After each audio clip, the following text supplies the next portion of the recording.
Hello everyone, welcome back to my channel and welcome to the final video in my series about the MSC Seashore.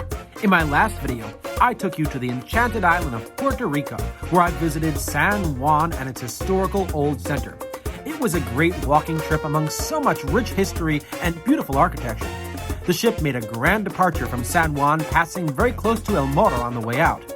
In this video, I take you to the next port of call, Puerto Plata, and the northern shore of the Dominican Republic on the island of Hispaniola. It's time for an adventure to the beach. I'll also bring you along with me for another day at sea, as well as the return to Miami.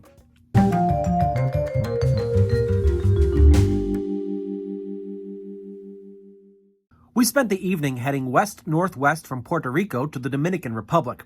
I spent most of the journey dormant, and when I woke up, we were nearing the island of Hispaniola, which is home to both the Dominican Republic and Haiti.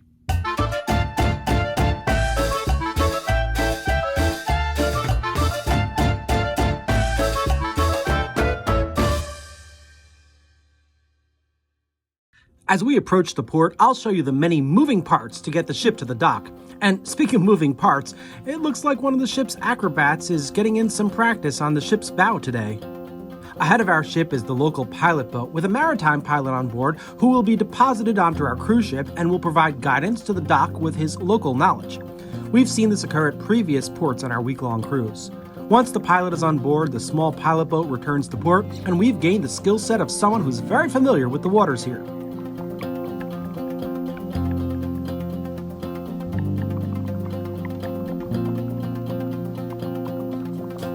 Today, we'll be backing into the dock, so we'll be making a 360-degree turn so that our bow points out toward the open water. I remained in the cabin for the process since it was early, and from my balcony, I saw how we kept the green buoys on this side of the ship as we approached the port of Puerto Plata. This port has been known for cargo and military operations, but a cruise ship terminal was recently built, which is great for tourism in the area. This will be my third time to this country, but my first time to Puerto Plata, so I'm excited about this port of call. As we proceed backwards, I get a great view from my balcony cabin. As we get close to the dock on this side of the ship, I have a fantastic view of La Puntilla, where locals come out to watch the ship dock. The park includes an amphitheater for entertainment and a Spanish fortress from the 16th century called San Felipe.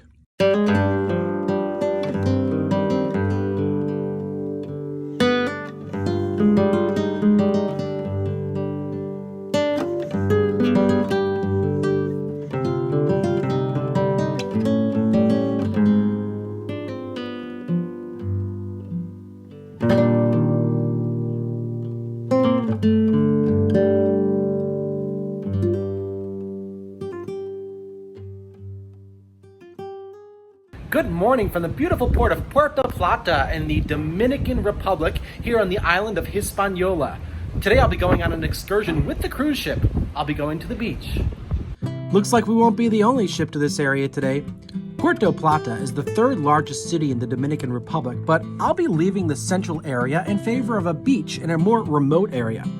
To get there, I walked over to the Topsail Lounge where I was given a number to identify me for my excursion group. And, as a yacht club guest, my butler brought me to the pier and found me a ride to the port's terminal.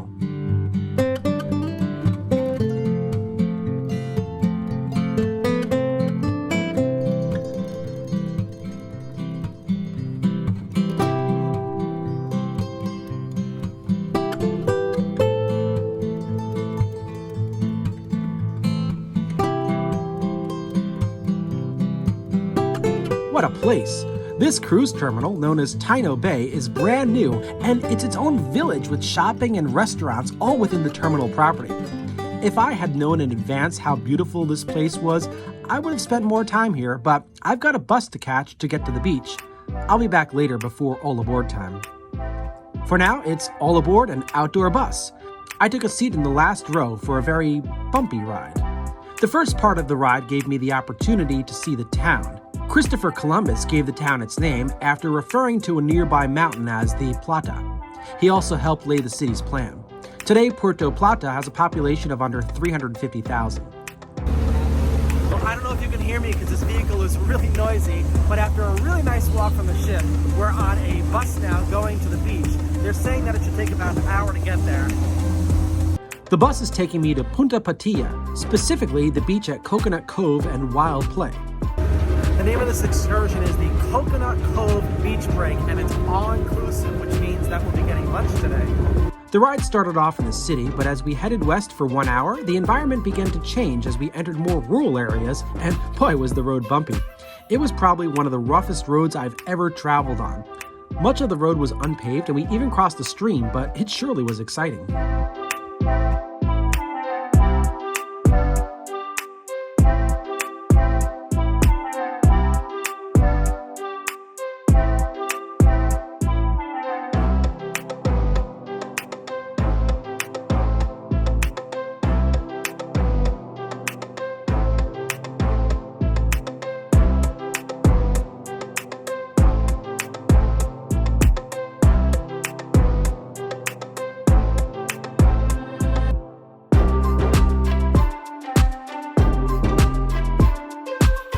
Sorry for the bumps. I'm trying to keep the camera as steady as possible, but this is a bumpy road.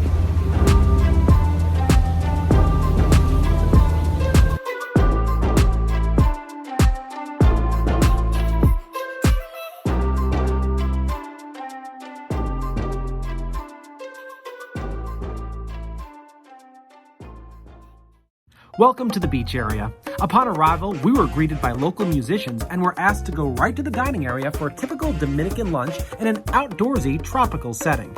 This was the only meal I had on this trip that wasn't on or operated by MSC.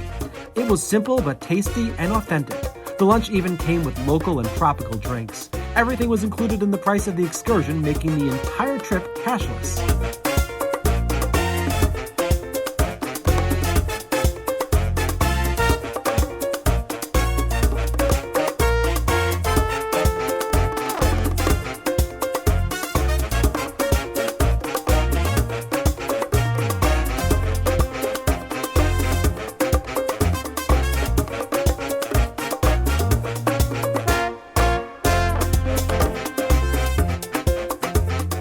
After lunch, it was down to the ocean level where I spent a day at the beach. Unlike Ocean Cay, as you saw in part 2 of this series, there was no special area for yacht club passengers, but the beach was nice and empty. As always on this trip, there was a strong wind coming from the ocean, but the sun was shining brightly. The beach has several activities, including ziplining over the water. It's a really cozy and tucked away place, and I don't think that I would have found it on my own had it not been for this ship's excursion. It was nice to get away from it all and feeling like I was miles away from everything.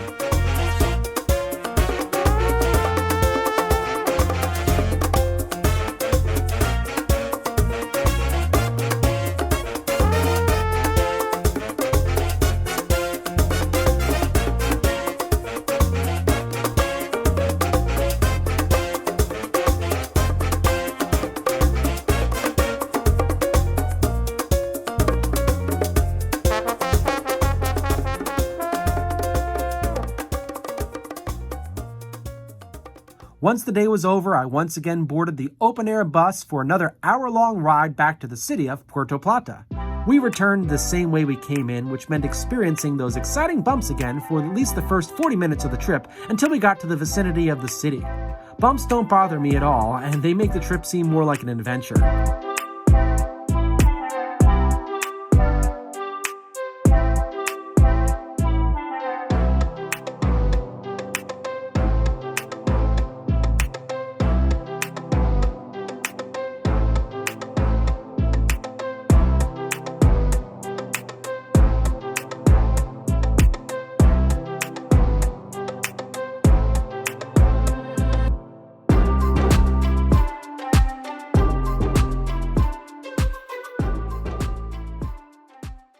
Upon arrival in the city, I got a few more glimpses of local life as we passed through a densely populated area.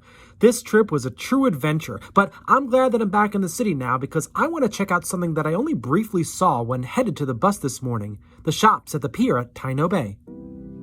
I really wished I had more time at this brand new village. It is a very sophisticated place and it's got a resort-like feel. And the best part is that access is free for all cruise ship passengers.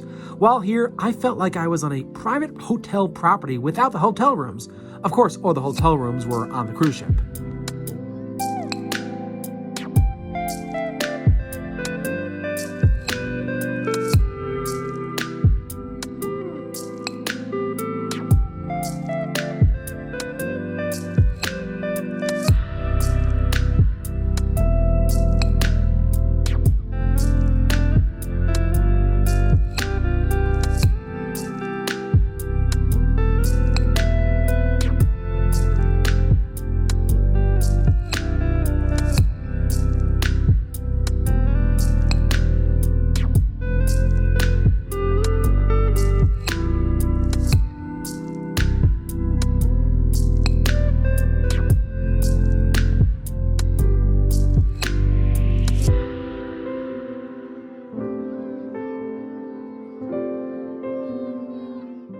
Of course, all good things do have to come to an end, and I'm pushing the limits of time because all aboard is very, very soon. There's the cruise ship, and I do need to get back on.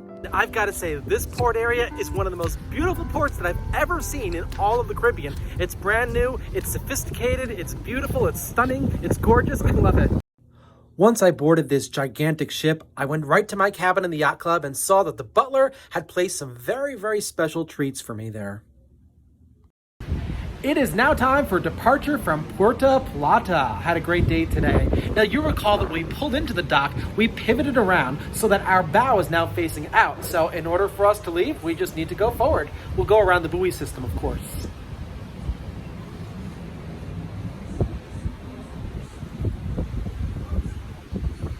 Because our ship was tied up on the other side and I remained in my cabin, I didn't show you how we tied up this morning, and I'm not going to show you how the lines are removed. I've got plenty of footage of that in my other videos in this series, so for this port of call, it all seems like magic since we can't see the dock.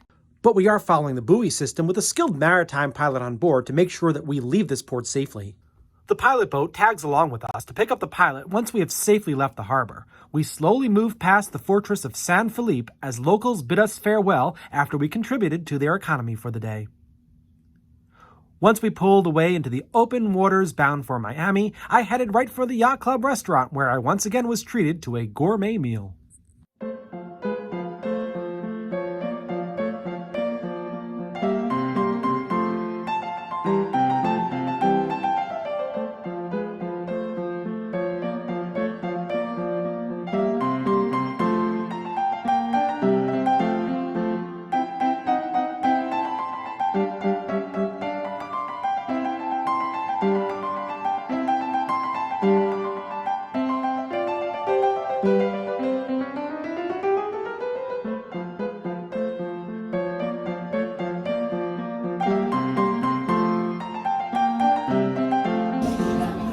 Now this is a dessert.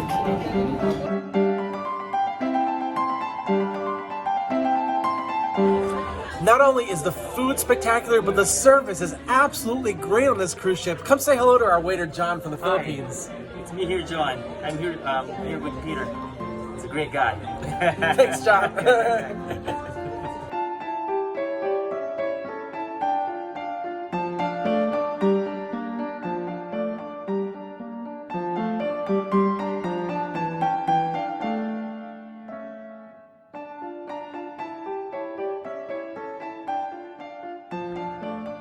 After dinner, I took a quick trip to my cabin to see where we were on the TV screen. Our next stop, Miami, but only after a full day at sea. Let's head on over to one of my favorite night spots for entertainment. There's a pretty neat feature in the elevator system here on this cruise ship. So instead of going into the elevator and selecting your floor, you actually pre-select it like this. 7, car C. And it tells you which car to go to.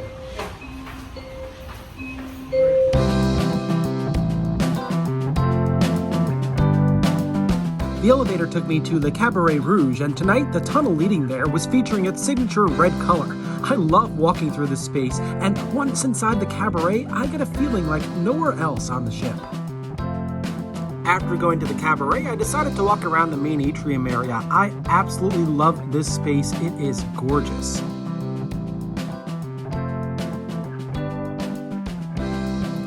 And that's it for this lovely day where I visited Puerto Plata and the Dominican Republic. It's now time for me to retire to my cabin, check out the map again to see where we are, and get some sleep for tomorrow.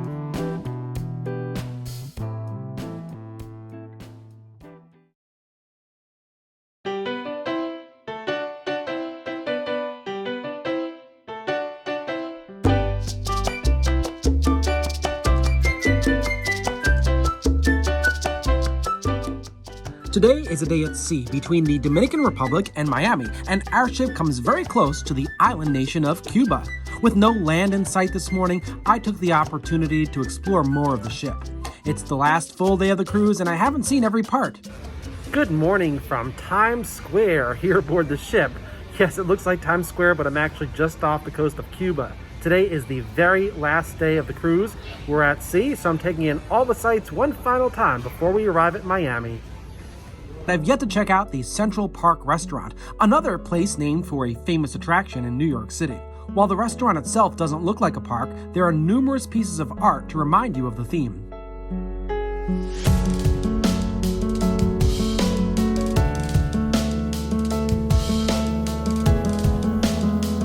From there, it was a trip to the stern of the ship to check out the infinity pool and the bridge of sighs above it, this time while underway.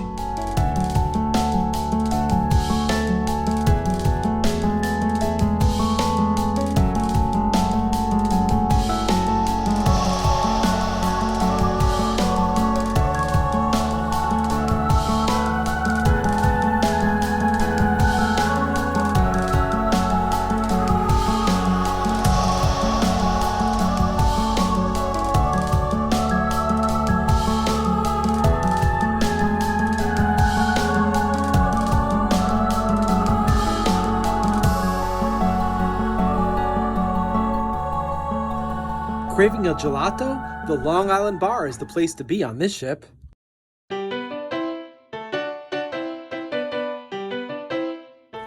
For lunch, I enjoyed a seafood extravaganza in the yacht club, and I noted this lighthouse off of the starboard side of the ship. As hard as I tried to find it, I couldn't figure out what this was. If you know anything about it, leave a comment in the comments section below. I'd be very curious to know what this is. On the port side, I was able to catch a glimpse of Cuba in the distance. With the interesting views on both sides of the ship, I went back to my cabin to check out the map to see exactly where we were.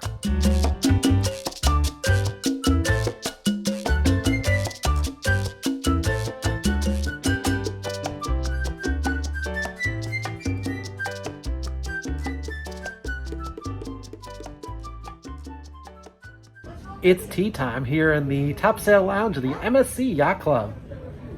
Tea time was the highlight of the day. It was elegant and meticulously presented.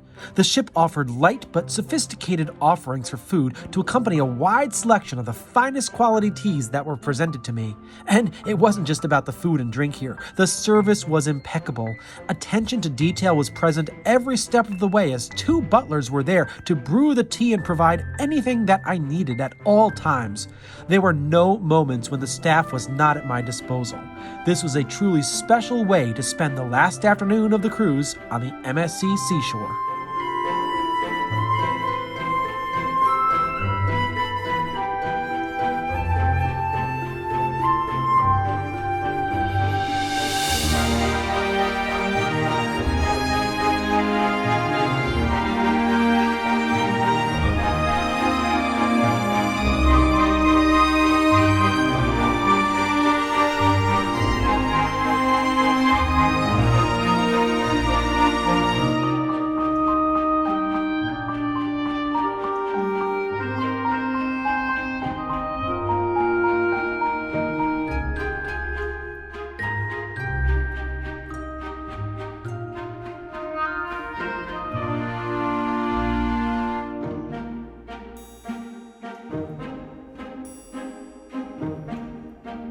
What a grand experience that was. The MSC Yacht Club experience is completely worth it.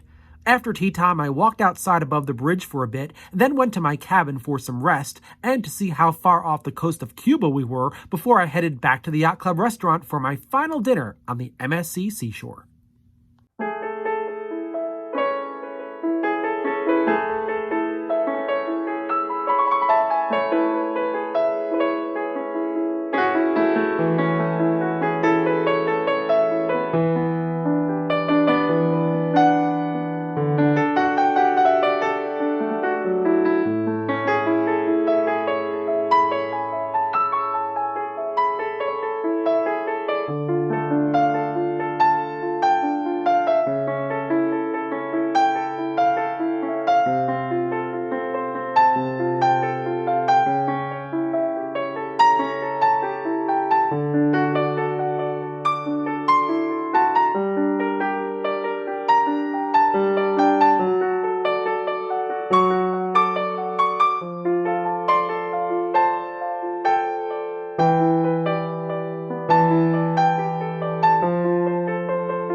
I went right to sleep after that meal and found myself back in Miami the next morning.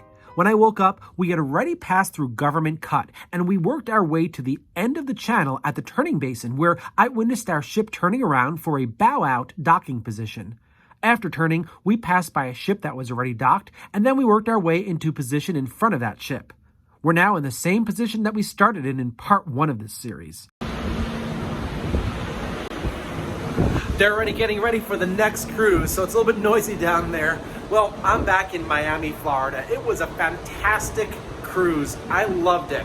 Thank you so much for coming along with me, and I can't wait to go on a cruise again. In the meantime, I'm going to be back in the skies very, very shortly, so please consider subscribing to my channel so you don't miss out on anything. I'll see you very, very soon. I savored the last few moments in the public areas of the yacht club. I'm gonna miss this place. It was a great cruise, but I'm looking forward to what's coming next. And while in the yacht club, I can't help but look at the arrivals to Miami International Airport.